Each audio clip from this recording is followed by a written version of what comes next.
Is everybody ready? Great. With that, I'll start time now. Hi, my name is Alex, and I'll be the first speaker for the opening government, debating the resolution that this House, as a parent, would teach their child to handle their emotions through stoicism over emotionalism. So before we go into our actual case, we're going to go over some specific framing and explain what this round looks like. Specifically, this House is obviously defined as a parent, but stoicism, basically what that means is to domesticate or like tame down your emotions. This doesn't mean inherently that you don't have emotions. It just means that you need to accept that things happen that are out of your control and not let emotions like overly consume you or overly dictate the actions that you take in response to those things. For example, if you break up with a partner, stoicism would allow you to sort of like accept that this happened and not let you be overly consumed by the sadness that it creates. Instead, you like move on, you do other things that you enjoy, such as like, doing hobbies, hanging out with friends, etc., instead of letting that sadness basically like prevent you from doing anything and consuming your life. Emotionalism, on the other hand, also teaches you that emotions are part of your life. But instead of saying that you should tame down these emotions, it basically says you should let them and you should basically lean into these emotions, right? If you're feeling sad, you should like experience that sadness to its full extent. Or like if you're feeling happy, you should experience that happiness to its full extent. You shouldn't like tame down these emotions at all. And you should act in accordance to the way your emotions are making you feel. In this topic, we're also going to say that because this is like, as a parent, we're, teaching our child, we're not going to say that the things are black or white. Like basically, you're not going to be like teaching your kid, and your kid is not going to eventually become someone who is entirely stoic or entirely emotional. But we think like by teaching your kid to be stoic more so than like be emotional, they're going to be able to be, maybe like 70% stoic and 30% emotional. We don't think that someone is ever going to be able to like be 0% emotional or like 100% stoic. We don't think that's like a realistic standard to be building to in this round. Cool. With that, we'll move on to our first point of positive matter, which is that of cognitive distortions. So the claim or argument that we're making here is that emotions are often dishonest and basically distorting our worldview. Let's look at some warrants here. But firstly, we can look to the fact that emotions are by definition emotional, not rational, right? They fail to reflect the true world that is like happening around you. This is why we see that people who like have certain things happen to them, like a breakup, are overly consumed by sadness, even though the world is not literally ending. Secondly, we can look to the fact that like kids specifically, what this motion is about, right? Like parents specifically teaching their kids to be stoic or to be emotional are by definition more emotional because of like the chemical imbalances in their brain. They are still like going under development. So these kids are going to be more emotional than someone who is more grown up with emotions that are basically usually unjustified. Additionally, kids are often worse at regulating these emotions because of their underdeveloped brains as well. So they have more emotions, right? And they also are like worse at regulating them. I'll take your POI at the end of this contention.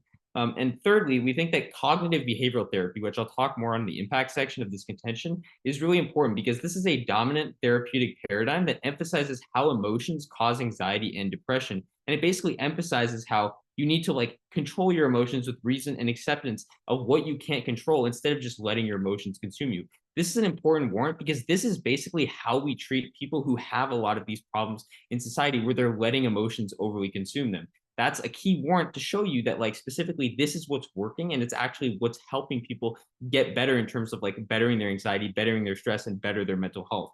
They teach you like, doctors will basically all around the like world essentially will prescribe this cognitive behavioral therapy when things are going wrong because they know that this is what's going to make things better. There's no way to truly just like get rid of emotions, right? Like everyone has emotions, but you can actually make it so people are not being controlled by these emotions. You can make it so you're actually able to understand these emotions and understand that they aren't the true reflectance of society. Let's look at the impacts of this contention and why this specifically matters.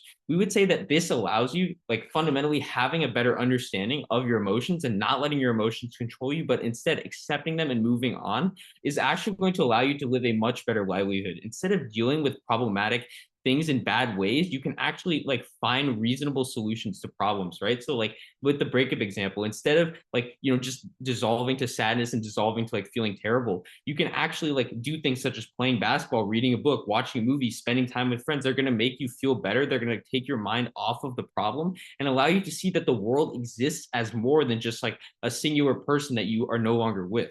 this could exist on any other like issue as well. And this is also going to better mental health, right? When you get rid of things like anxiety and stress through this like regulation, right? Because we're going to tell you that stoicism is much better for actually helping people with these mental health struggles, right? Because stoicism is going to help them to allow to see that the world is much more than just their emotions that are causing the problems. It's going to lead to much better people that are able to like, that are able to exist far better in society, that are able to be more productive, that are able to feel better, and just overall live better lives. Your question?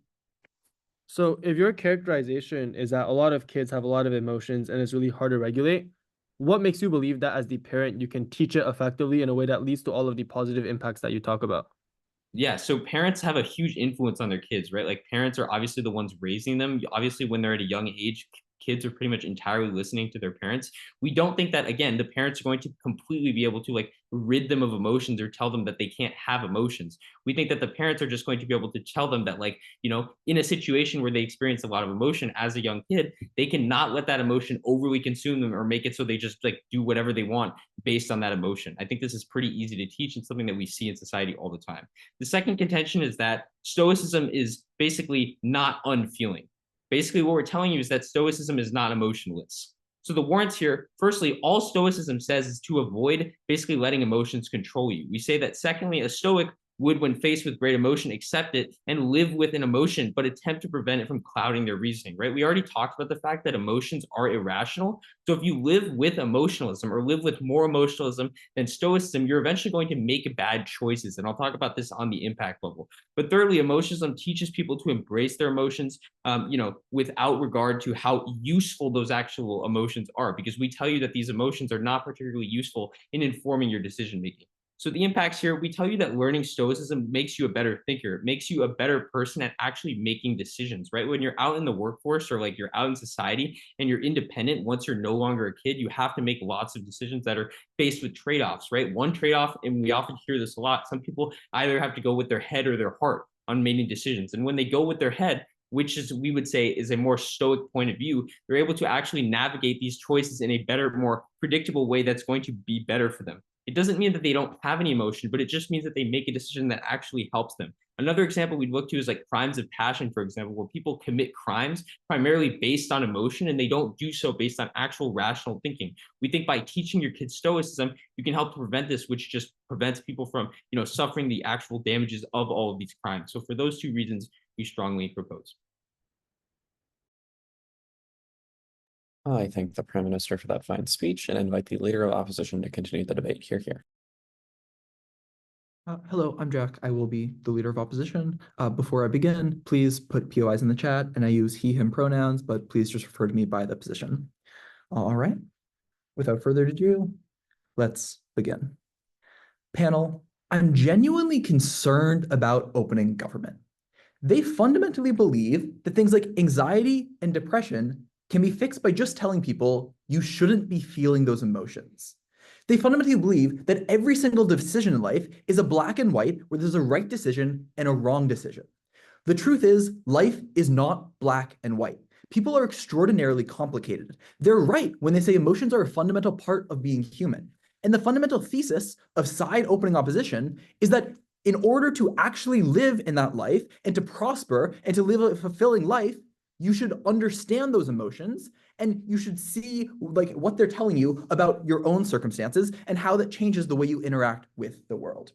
Okay, first, a piece of characterization about what the counterfactual is, because I think it's really, really important to get this out of the way early on, what the government world is and what the opposition world is. The opening government speaker tries to bastardize the motion when they tell you that stoicism is better understanding your emotions. Read the information slide very carefully.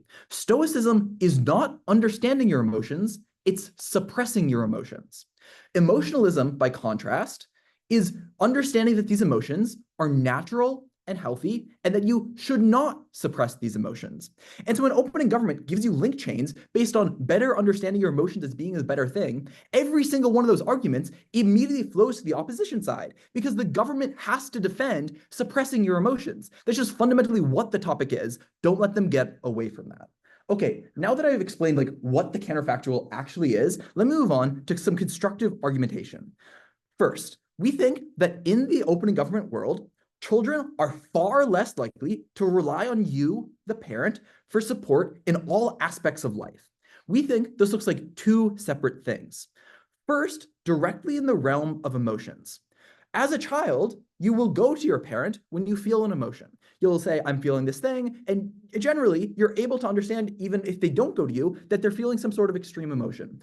But the problem is, in the government world, when that situation occurs, as a parent, you tell your child, well, actually, the emotion you're feeling is illogical. It's irrational. Please just don't feel that emotion anymore. You can't Ben Shapiro your kid into not having emotions. Rather, your kid will still feel those emotions, but they'll be far less likely in the second, third, and fourth instance to come to you to support at the point in which you're just telling them that those emotions are not rational. But the thing is, as open government agrees, kids are not rational. And so if you tell a square to fit in a circle, obviously that won't work. Every single kid is unique. Every single kid experiences really unique emotions. And just telling them that you should suppress them and not think about them and not understand them means they're less likely to come to you. There's a couple of very clear negative externalities of this.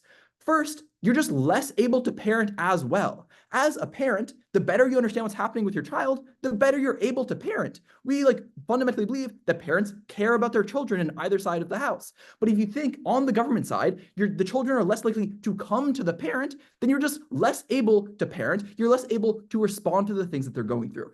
But second, we think even about things that have nothing to do with emotion, your children will still be less likely to come to you for support on the government side. Why is this true? We think as a child, as they themselves say, you inherently are somewhat irrational. You don't understand the delineation between something that is emotional and something that is not emotional.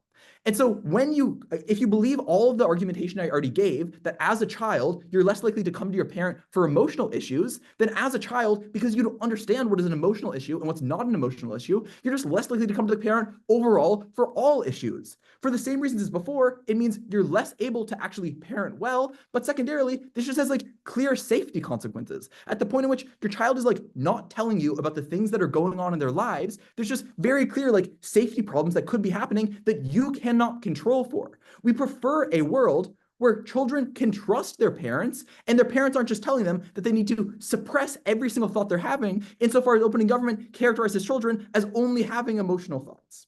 Okay, moving on to the second piece of constructive matter. We think that this, in the long run, actually leads to less push for overall societal change. First piece of characterization here. We think that emotional young people are the locus of the vast majority of societal change. This is just held up by history. The suffrage movement, the civil rights movement, the anti-Vietnam War protests, recently with protests against the war in Gaza, you see that young people who feel deep emotions about something that is outside of their control push for change. Note the info slide. They say that parents are telling children that they should accept the things they cannot change. Every single example I just gave to you, from the perspective of a child, feels like something you cannot change. And if your parents are telling you you should just accept these things, you should just move on, you are less likely to push for change.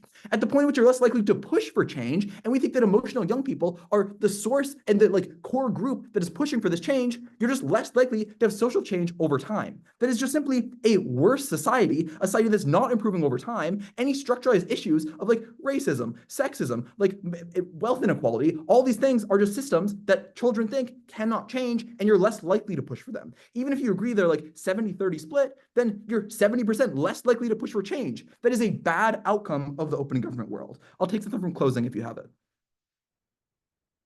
Okay, so you talk about communication with emotions. How can you isolate communication of an emotion inherently to op or gov side? Isn't it non-unique? I explained very clearly that as a child, it's not clear when you're communicating about an emotion or communicating something that's not an emotion, because you're not emotionally developed enough to separate out thoughts into quote unquote rational thoughts and quote unquote emotional thoughts. And so the differential here is, I already told you, in the first instance as a child you feel emotion, you do go to your parent on both sides of the world. That's symmetric. What changes is on the open government world, you are Ben Shapiro telling your child that their thoughts are irrational, and in the second, third, and fourth instance, they're less likely to come to you. Okay, final piece of positive matter here. We think this just fundamentally stunts the social development of these kids for life and stunts their ability to build relationships. Why do you build relationships? You build relationships because being with other people makes you happy. When you're alone at lunch and alone at recess, that makes you sad. Let's say that that's occurring and you go to your parents and your parents just say, oh, well, that emotion itself is irrational. Versus on the opening opposition side, you say, no, that's totally valid. You should listen to your emotions because emotions are healthy and natural, going directly back to the information slide. Then you gain the ability to actually interact with people more over time because childhood is the time in which you are able to grow these relationship building skills. But at the point in which, as a child, your parents are telling you that these emotionals are irrational versus like actually encouraging you to seek relationships which are not rational in and of themselves, you have worse relationships. For all these reasons, I urge a vote for side opening opposition.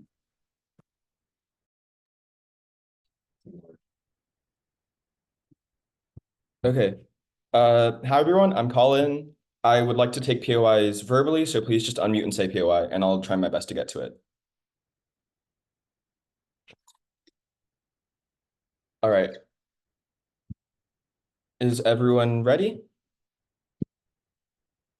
Okay. Time starts now. Emotions are like anything in this world. They are good in moderation, but they are very, very dangerous in excess. And in this debate, the opposition side is the side that teaches you to embrace emotions in excess. I'd like to start my debate by just going over some framework. So my opponents, or the opening opposition, claimed that as opening government, we mischaracterized the definition of Stoicism. And what Stoicism actually is, according to the info slide, is the suppression of emotions. To respond to this, I'm just going to read the info slide word for word. With regard to emotional regulation, Stoicism attempts to teach people to domesticate their emotions. It suggests that individuals should not accept the things that they cannot change and avoid letting their emotions control them. In that definition of Stoicism, it in no way claims to suppress emotions. Indeed, it actually it says to avoid letting emotions control you, which implies that you are not suppressing your emotions. You're just you're just preventing them from clouding your reasoning. Additionally, a Stoic would say that an emotion is something that you cannot change. It's something that's just fundamentally biological. So attempting to suppress your emotion, attempting to change something you cannot change, actually goes completely against the very definition of Stoicism. What Stoicism is preventing your emotions from controlling you. That is not suppressing your emotions. That is accepting your emotions and moving past them. That is something that is going to be very, very important for the remainder of the round and is something that fundamentally challenges the foundation of the opening opposition case. Emotionalism, on the other hand, according to the info slide, teaches people to embrace their emotions. It suggests that emotions are natural and healthy, and that people should not try to suppress them. We're going to go over why that's extremely harmful, but first I'm going to go over opening opposition case. So, number one, the opening opposition's first argument is about how it's going to lead to children like not coming to their parents. First of all, the very definition of Stoicism does not preclude kids from feeling emotions. Indeed, parents are not going to say, oh, you shouldn't be feeling this emotion if you're supposed to be Stoic. Stoics understand that kids are kids. Kids are going to feel emotions. Indeed, trying to prevent your kid from feeling emotions is attempting to change something that they cannot change. So the very definition of Stoicism means that this already does not work. However, even if you buy that this is the definition of Stoicism, what the opening opposition mischaracterizes is true, then it still doesn't work because the only thing that the reason why opening opposition's argument in opening opposition's argument, they characterize the parrot as teaching Stoicism badly. If you're attempting to teach a kid to suppress emotions, then yelling at them and like making them feel horrible for teaching their own emotions is just a bad way of doing that. It's not about like teaching your kid to suppress emotions, or just teaching them to indulge in their emotions. It's about teaching your kid to suppress their emotions well or not. In both worlds, if you're a bad parent and you are bad at teaching your kids certain skills, they're going to not like you. If you're an emotional parent, if you believe in emotionalism and you get mad at your kid for not fully accepting their emotions or for feeling the wrong emotions at the wrong time, your kid is also not going to want to come to you. It's not about, in this case, it's not about Stoicism versus emotionalism. It's about being good or bad at teaching your kids certain skills. Therefore, this first argument already doesn't necessarily apply. The second argument the opening opposition attempts to make is about less push for societal change. So I'd like to point out that the examples they set, the suffrage movement, the civil rights movement, the people who drove those movements were not children. They were very rational adults who considered what they were capable of doing at every time. For example, Martin Luther King was very, very deliberate about the amount of change he could enforce at any given time. He was very, very deliberate about using things like peaceful protest in order to convince the people, in order to convince people in power. He wasn't just emotional, and he wasn't just letting his emotions fuel him. So rationality actually, my opponents never respond to the fact that rationality reflects the world around you. Therefore, a deeper understanding of the world around you lets you understand the specific things you can change, and that is necessary when certain issues are very emotionally charged. Additionally, the impact of this argument is very marginal. They accept that this house is one person. It's literally one parent attempting to teach a child. That is not going to have a very big impact for like social movements. However, the life of the child and how that child's mental health develops is by far the biggest impact. Their third point about how it stunts development with kids, again, the fact that Stoicism is not unemotionless flows through and counters this argument. Now I'm going to go back to open government case. The key warrant that opening opposition fails to respond to is that of cognitive behavioral therapy. Right now, if you go to your doctor and you complain about mental health problems, if you say that to your doctor that you're feeling depressed or you're feeling anxious, they will prescribe therapy, and that therapist will tell you that the root of your problems are what called cognitive distortions. Your emotions are running unchecked and they're distorting your opinion and your view of the world around you. That therapist will teach you skills to reasonably and rationally evaluate your emotions, to judge if they are the correct emotions for the given situation, and if not, they'll teach you skills to avoid succumbing to those emotions. That is literally like the gold standard for therapy in the status quo. This is a therapeutic paradigm called cognitive behavioral therapy.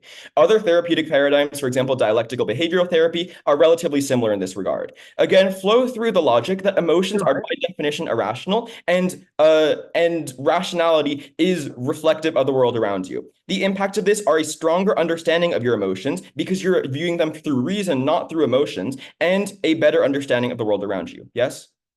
So I'm a bit confused why we can't access a lot of the things on therapy on our side. Because if we just teach kids to embrace their emotion, doesn't that also teach them to deal and process emotions as well? Cognitive behavioral therapy does not teach you to embrace your emotions. It teaches you to analyze your emotions, and if those emotions are incorrect, it teaches you to try to change those emotions. It is not embracing those emotions. It is the opposite of embracing those emotions. The second point is the argument that Stoicism is not unfeeling, which completely counters the characterization that opening opposition makes in the first place. But Stoicism also teaches you all sorts of skills, in addition to decreasing mental health issues, because cognitive behavioral therapy is the most effective way at decreasing depression and anxiety. Like, if you take antidepressants, they will tell you to take antidepressants and also keep doing cognitive behavioral therapy. But also, being able to accept the things you cannot change is literally just part of being an adult. Also, we'd like to flow through the point that committing like most crimes are crimes of passion. It's crimes of being able to lack of control over emotions. They're things that you regret the next day, but you do in the moment because you can't control your emotions. Being able to control your emotions is adulting. It's an incredibly valuable skill. It's a skill that all parents should teach their children in order to make them rational, sociable adults and make their lives better. For these reasons, we are very, very proud to propose. Thank you. I thank the speaker for their fine speech and invite the Deputy Leader of Opposition to continue the debate. Here.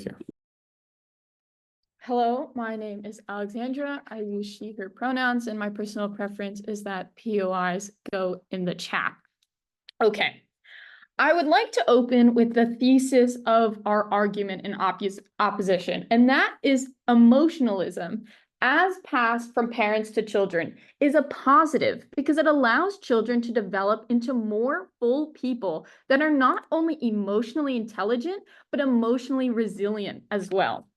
I now would like to go into the arguments made by the Gov side and refute them wholeheartedly. The Gov side has this fundamental misinterpretation of what Stoicism is, what emotionalism is, and how to characterize it altogether. They state that Stoicism would, quote, let you accept things like breakups that happen. But this is a fundamental misunderstanding of what the two words mean.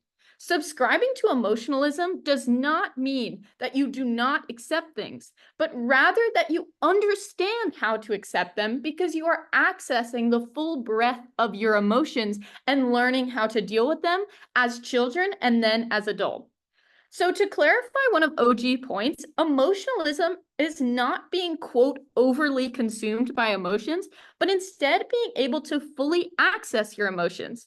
And as an emotionalist, the info slide reads that, quote, emotionalists embrace their emotions, meaning that stoicism is the opposite, someone who suppresses their emotions. And the Gov side did not characterize that correctly.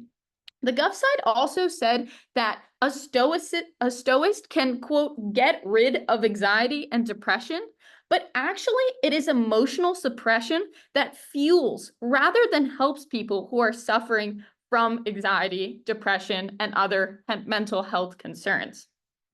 Stoicism, as they frame it, is not correct. Given the motion at hand, domesticating your emotions is not synonymous with the idea that your emotions are controlling you. What Gov doesn't take into account is that emotionalism is actually absolutely necessary for people to be fully formed individuals.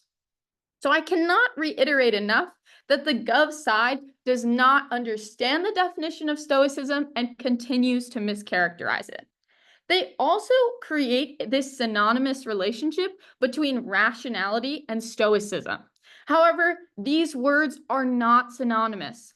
Individuals who are emotionalists are also rational.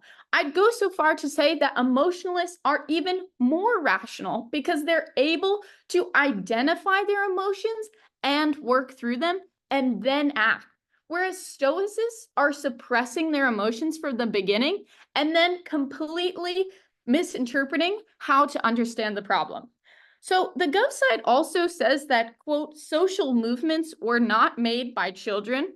So let me go on the record and say that not only is that not correct, for example, Greta Thunberg was a child when she championed the climate strike movement, but nonetheless, children grow up to be adults that serve in the platform of social change. The children that are taught to access their emotions early and fully grow up to be individuals that create these catalysts for social change. They protect individuals that are suffering from human rights violations, and they understand that emotions drive all humans across all societies and all walks of life. So the Gov side also has this very interesting point about cognitive behavioral therapy. But what I'd like to point out is that cognitive behavioral therapy actually teaches people to access their emotions. And therefore, that's really an argument for our side because they're advocating that cognitive behavioral therapy is a good thing. And they state that learning to be like cognitive behavioral therapy teaches you to like access your emotions and be an emotionalist. So they go on this whole tangent about cognitive behavioral therapy, but really that's in support for the emotionalist side, in which therapy is a positive force for many individuals who now need to access their emotions. So now I would like to discuss the extremely harmful effects of teaching children stoicism and how that will affect their development as adults. So I would like to view this through a gendered lens.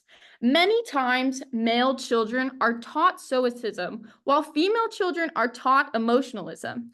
And we see how this plays out negatively in the real world. As a product, men oftentimes are being taught to suppress their emotions. And in this, we see a result of men not seeking help for mental health concerns, struggling in interpersonal relationships. So while I'm not saying that this is true for all men, I would like to highlight that there is a disparity and further my point that stoicism fully creates a larger mental health crisis. I'd also like to reintroduce Jack's points that he brought up in the first speech, that stoicism fuels parent-child tensions. When parents create a space where children are taught to suppress and stunt their emotions, parents are less able to meet their children in an emotional space, and they're also less able to parent fully. I'd also like to once again reiterate the point about how children who are able to access their emotions fully, taught not to suppress them, are actually the catalyst of social change in many instances and grow up to access emotions and use them to fuel good in the world. And third, and most importantly, I would like to reiterate that teaching and adopting emotionalism actually allows people to be more emotionally intelligent as adults. There has been no refutation that emotionally intelligent adults are something that everyone should hope to achieve as an adult. And there has also been no refutation that emotional intelligence fuels better people in society. So I would like to once again reiterate that accessing emotions at a baseline is an incredibly beneficial thing for both children and adults, and that suppressing emotions is never the answer. I'm proud to present for the opposition. Thank you. I thank the speaker for their fine speech and invite the member of government to continue the debate here. Perfect.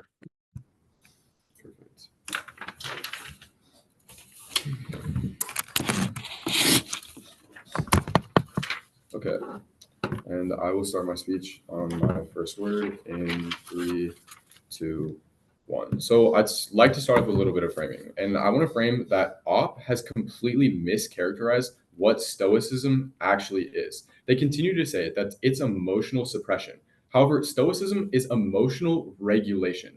Nowhere in the info slide does it say that emotionalism and Stoicism are complete opposites, just that we need to prefer one over the other. Emotional regulation allows you to have emotions, just not have act on extreme responses to those emotions. Whereas emotionalism is embracing the total variety of these emotions. We can see that emotions still exist when you teach Stoicism to kids. It's not completely suppressing emotions.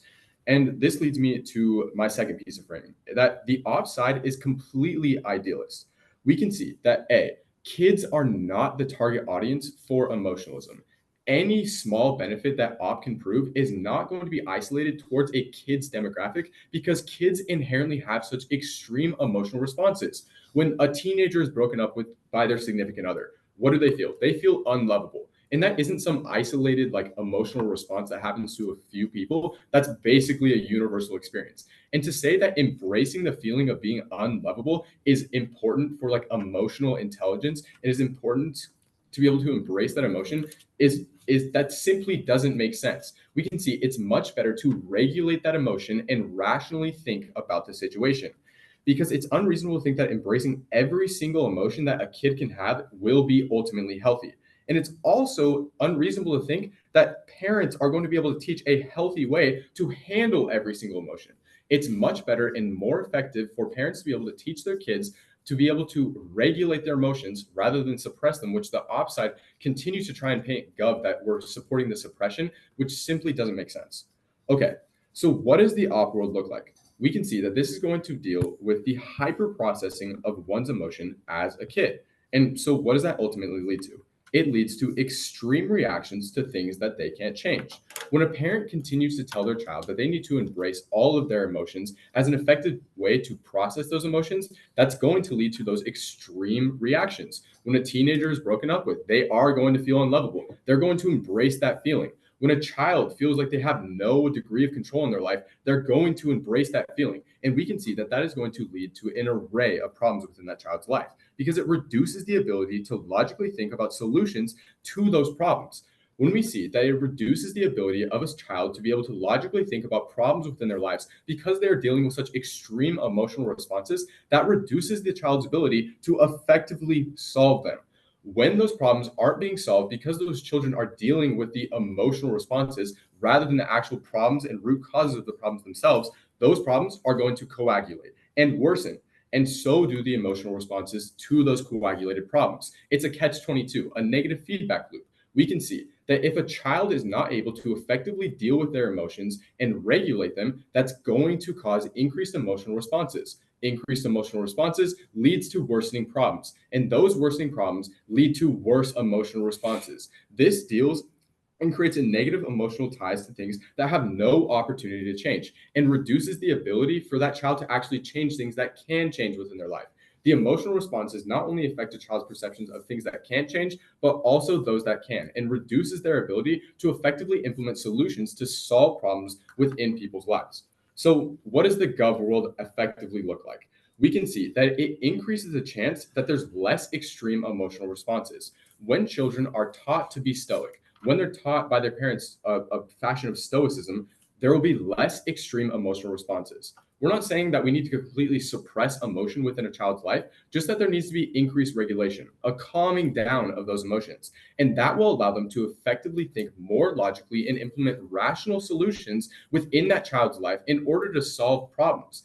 We can see that it's not going to waste time on embracing these irrational emotions on areas of a child's life that simply cannot change. And inside a child's life, we can see that there are lots of degrees of change, or lots of degrees of an area of a child's life that simply cannot change. And so OpSide is advocating for wasting time embracing these extreme emotions, when in reality, we should focus on logical reactions and rational situations in a way that we effectively can change. So, what are the actual impacts? And this is kind of where we differ from OG. We can see that the actual impact of this debate is that it disproportionately harms children with high burdens of struggle. We can see that if a kid is in an abusive relationship, if a kid doesn't have access towards like basic human rights or basic resources, that there is going to be an increased emotional response for these children specifically. And this is going to lead to a divergence between those with increased privilege and increased ability like to effectively change their lives and those who don't have any degree of control. And I can take point. The fundamental counterfactual is on Gov, when a child has an extreme emotion, you tell them that the emotion is wrong and then they detach from you. On Op, you help them understand where the emotion is from by embracing the emotion. I think Prefer a world where the child trusts the parent. Okay, I get the point. I think that that's a mischaracterization of what stoicism actually is. That's emotional suppression, something that we're not advocating for. We're voting for emotional regulation. And this allows these kids to effectively identify what emotion they're feeling and then be like, okay, we need to effectively scale that back a little bit so that we're not dealing with these extreme emotional reactions. These parents are going to be telling their kids, oh, you can't feel any emotions at all to anything in your life. That's simply not reasonable to characterize stoicism as that. And we can see that means that when your impact that children are far less likely like to rely on parents, it's simply untrue because it's a mischaracterization of what stoicism actually is. The opponent asserts that like kids aren't going to be going to their parents to talk about their emotions when they literally say that it's symmetric in both worlds, that kids are going to be approaching their parents. But we can see that this is an incorrect characterization because they're not going to be Ben Shapiroing their kids. It's going to be explaining a rational evaluation and explaining how this is going to be effectively implemented within their lives. Which brings me to my second impact, which is that if teaching emotionalism places a high burden of responsibility on the parent. So why is stoicism easier to teach? It contains two lines of reasoning: regulating an extreme emotion and then implementing that within one's life. And this is much better than an emotionalism because a parent is going to effectively burn out when they have to continue to deal with these extreme emotional responses. And so it's better to have one coping mechanism of stoicism than not be able to effectively teach emotionalism at all. And this is one major impact within this round because nowhere can effectively state that parents are going to be effective teachers on how to deal with every single emotion that this child is going to be experiencing. And that is why we must vote CG.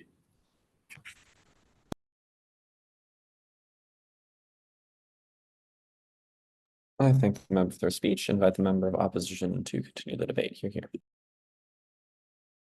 Hello, hello. My time will begin in a couple seconds. Okay, I'd like to begin my speech by first pointing out my contentions and then addressing some rebuttals on points the opposition has made. So our first contention deals with that children can't fit in with friends under a world that has parents value teaching children to handle their emotions through stoicism. And I want to kind of clarify this or approach this topic by clarifying that emotionalism is already being taught at schools around the US, specifically through social emotional learning programs. Just recent years and as the current trajectory where you can see in education systems, this has become the preferred method for implementing emotion-based programs over stoicism. And that is for a particular reason. It's seen as something effective. It's seen as something that contributes to the betterment of students themselves on an individual level and as students as a whole as they are emerging members of society. A second point that I want to bring up that I think is super relevant on the ongoing discussion is that most parents right now, as it is, don't know or don't care about stoicism. We are in the final pro-am debate round, and even now we can't agree on clarification for what stoicism means, what it entails, and how it's meant to be interpreted. So it's simply unrealistic. And this is given that we have an info slide with basic information, a basic description. It's unrealistic to assume that you could provide parents with teaching materials or just have it themselves teach stoicism to their kids and have it lead to something very productive, a model for what students or children themselves should learn to deal with and encounter their emotions. It's going to lead to conflicting information and teachings on behalf of the student because they are receiving social emotional learning from school systems around the United States and around the world increasingly, and they are going to receive stoicism teachings from their parents. And that just creates an untrusting relationship, which is something that I feel OO has already discussed, so I won't go too much in depth on that. Another point that I think is super relevant and important to highlight: kids are really judgy growing up. It's a simple reality.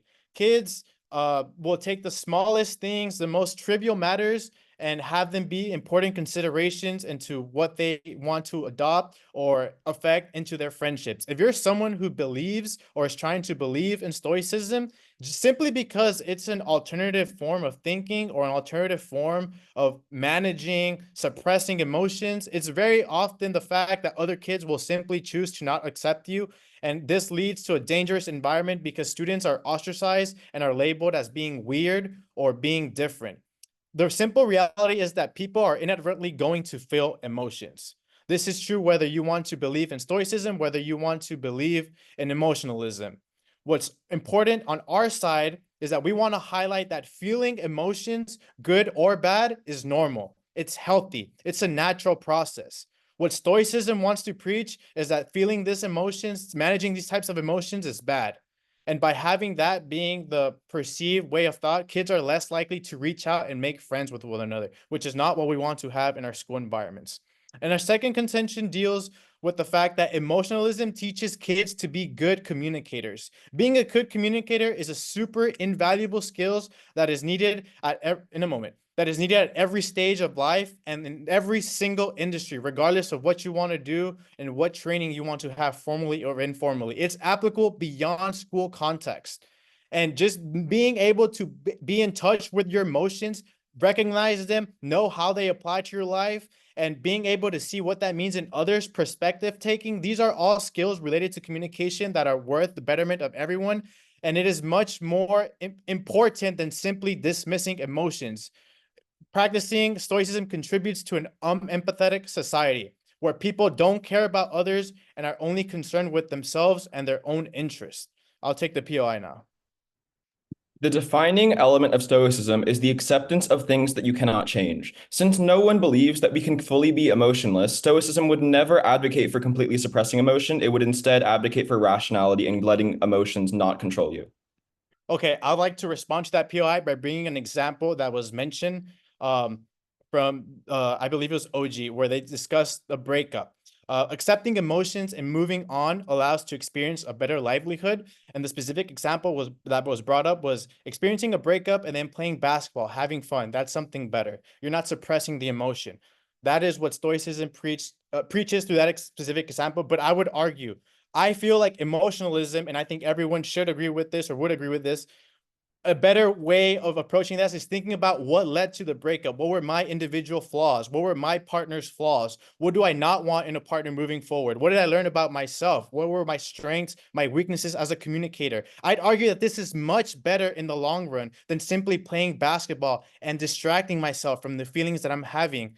I'm not simply accepting the situation for what it is. I'm getting in touch with my emotions. I'm sad. Why am I sad? Am I sad that I don't have a support system, or am I sad because I had unrealistic expectations for what I needed for myself? I'd say that these are more valuable for the individual person on the long run, and it's just a simple reality.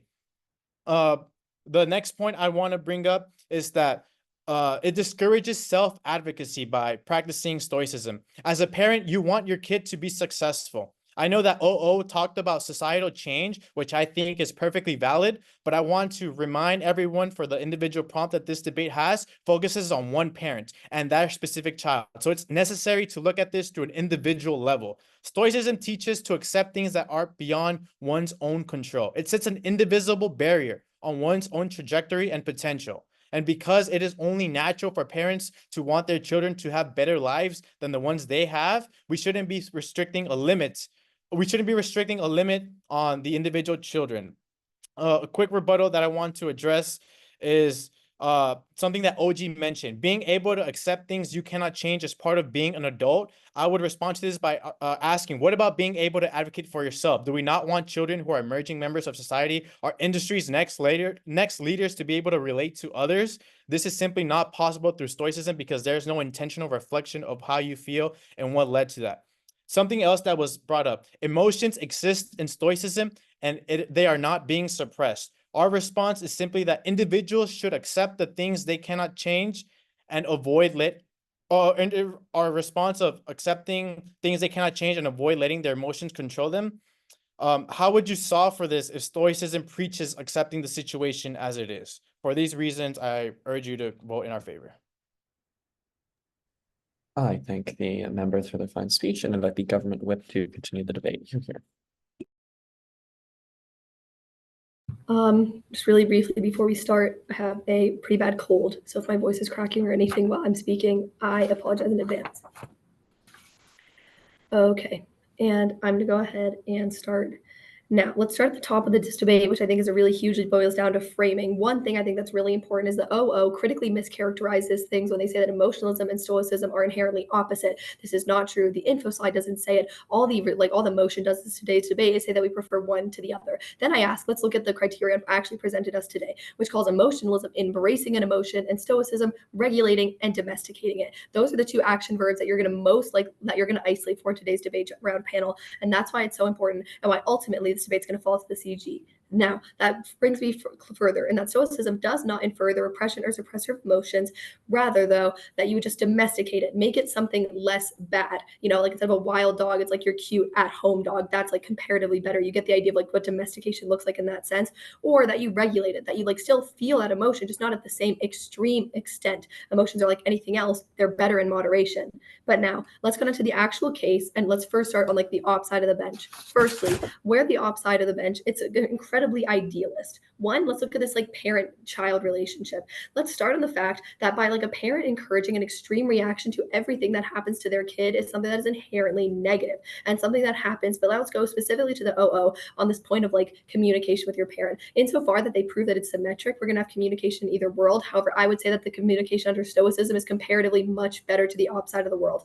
Why? Because under stoicism, here's what the two things you have to do as a parent. All you have to do is you have to say, there's nothing you can do about this. It already happened. It's in the past. Secondly, you shouldn't dwell on this and you should go do like something else. You should like not focus on this. Whereas with emotionalism, as a parent, you have to deal with the complete emotional fallout of your kid. You have to let them have a tantrum. You have to let them scream, let them be incredibly depressed. Which one comparatively is more difficult and more effective when you're coming to a parent? I think really critically where the OO kind of like loses credibility on a parent-kid relationship is when they talk so much about cognitive therapy and its positive impacts. Parents cannot give cognitive therapy. And at a point where we're like effectively creating change between a parent-child relationship, I think it's much easier to give your kid 2 lines of rhetoric that are comforting versus dealing with a massive screaming temper tantrum because they dropped their ice cream. Secondly, let's go on to talk about this idea of like reduces like to deal with things logically. I would say that when you're having a huge emotional fallout versus just regulating it to a point that is rational,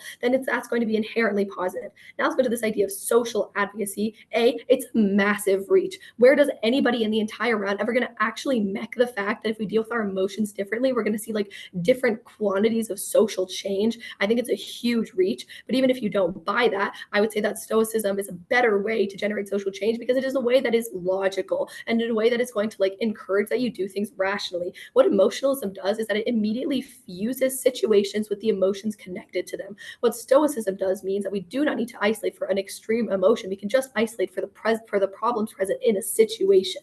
And I think that creates better solvency. Now onto like the closing opposition side of the desk, where they talk about like being taught in schools, et cetera, et cetera. Before I start though, I can take point from like, So there's this constant synonymous nature you're creating between rationality and stoicism, which I already dismantled in my opening speech. But why do you believe it actually is the role of the parent to only give 2 lines of rhetoric for emotions rather than properly hashing out the relationship between their child? I would say most parents cannot properly hash out the relationship. I would say that there's intergenerational trauma, actual trauma, like problems within relationships. A lot of parents have had problems growing up. At what point, I think most parents are going to fail to hash out things with your child, which brings us to the really critical counterfactual insofar that stoicism is easier. And I think emotionalism in most households is going to fail, leaving a kid with effective no coping mechanism. Why do I think this happens? I think most parents do not have the ability to successfully give cognitive therapy. I would say that most parents don't have the emotional intelligence, don't have a relationship with their child to do that, especially parents in like struggling families, but I'll talk about that on impact later. So I would say that emotionalism as a teaching mechanism from a parent is going to fail more times than not, leaving that kid with nothing. So even if you buy all the benefits of emotionalism, they're not actually going to realistically have it as a healthy processing tool. Take the op on their best ground, they're still not going to have effective teaching from the parent, at which point the stoicism is going to be 10 times better. But now let's go on to further talking about the closing opposition, where they talk about like emotional regulation and embracing sadness. They talk about this like idea of going to play basketball. I would say one thing is really clear. If you're upset, embracing your anger. If I'm like embracing my anger, I'm not going to go play basketball. Embracing my anger is like throwing a pillow against the wall or a more like extreme emotional reaction. Those things are not synonymous. Regulating that emotion and saying, let me go do something else with my life rather than dwell on this, that's unreasonable. But now let's go on to talking about like how we differ really critically from the gov side of the bench, and how like I think we've already pretty much dismantled OO, like the op side. Now let's go on to like the gov side and why we're beating them. A few things here. Firstly, where like our OG kind of like struggles to contextualize, or where any team really struggles to contextualize, is who is feeling the biggest burden when you implement these teaching mechanisms within families. And those are kids that have a higher burden of struggle. That means that kids who are disproportionately faced with problems in their life, whether that be economic, whether that be interpersonal, etc. Kids that have a higher burden of struggle present.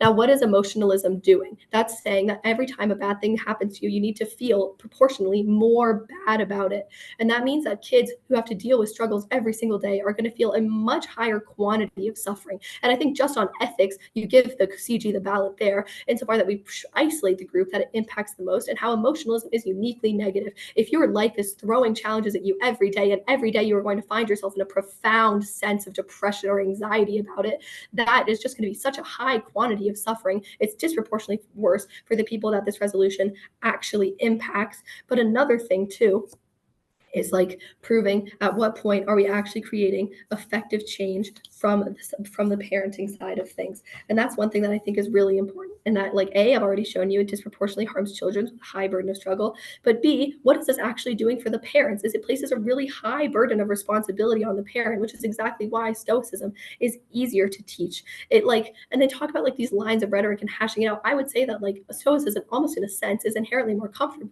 because you're going to say the world is not falling apart. You're not fundamentally unlovable because a small thing happened to you. It's going to be okay. Just regulate that. But also, you don't have to deal with the fallout and ineffective teaching methods that are like eventually going to come out of the parent. At the end of the day, we isolate for impact, mech the best. I think it's a closing government ballot. Thank you.